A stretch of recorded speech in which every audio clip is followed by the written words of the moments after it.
Mummy, आप पोछा क्यों लगा रही हो? और सुमन बैठी हुई है, उसको बोल दो ना, वो पोछा लगा देगी। अरे बेटा, मैं पोछा लगा रही हूँ, बताती हूँ तेरे को। तू जा ऑफिस से आया ना, जाके अंदर कपड़े वपड़े चेंज कर। तेरे को क्या लेना?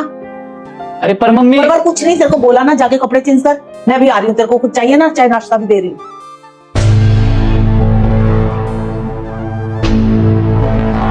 सुमन, लंच पैक कर दे, मैं ऑफिस निकल रहा हूँ।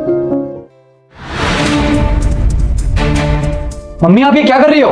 दिख रही ना, मैं खाना बना रही हूँ। अरे वो तो मुझे भी नजर आ रहा है कि आप खाना बना रही हो, लेकिन आप क्यों बना रही हो? और ये बैठी हुई है, और कल भी मैंने देखा था आप पोछा लगा रही थी और ये महारानी की तरह संतरे खा रही थी। माँ, एक बात मुझे समझ में नहीं आई कि आप सुमन को कुछ बोलती क्यों नहीं हो? अरे शादी करके इसलिए नहीं लाया था कि आप काम करो और ये महारानी की तरह बैठी रहे। अरे तू चुप कर, पहले भी खाना बनाती थी ना, तो अब कौन सी बड़ी बात होगी जो अब खाना बना रही हूँ? माँ, मैं मानता हूँ पहले भी आप खाना बनाती थी जब आपकी मजबूरी थी, लेकिन अब तो मैंने शादी कर ली और घर में बहू आ गई है, उसका फर्ज बनता है कि वो घर के सारे काम करे और आपका हाथ बटाए। मैंने मना किया उसको घर के काम करने को। माँ, मैं जान सकता हूँ कि आप ये क्यों कर रही हैं? अरे बेटा, खुशखबरी है, बहू पेट से है। क्या? सुमन पेट से है? माँ, ये तो बहुत खुशी की बात है, लेकिन मैं मानता हूँ वो झाड़ू पोछा नहीं कर सकती, लेकिन खाना तो बना ही सकती है ना।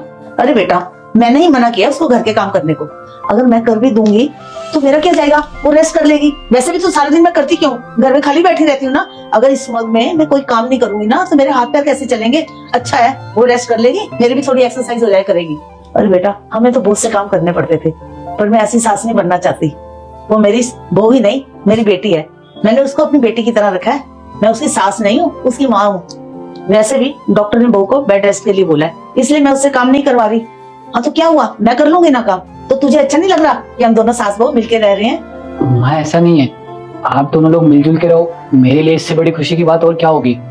मैं तो बस इसलिए कह रहा था कि आपको कोई तकलीफ ना हो।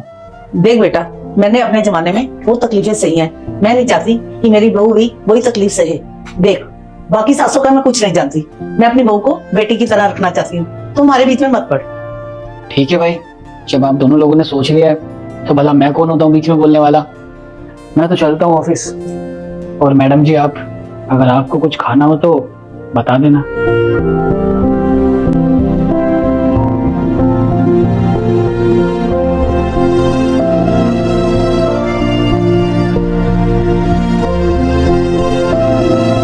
रुक जा बेटा, मुझे देखकर इग्नोर मत करना। इस बार जो भी इस वीडियो को लाइक और सब्सक्राइब करेगा उसके घर में पैसों का बारिश कर दूंगा। यकीन ना हो तो करके देख ले। और जाते जाते बेटा कमेंट में जय श्री राम जरूर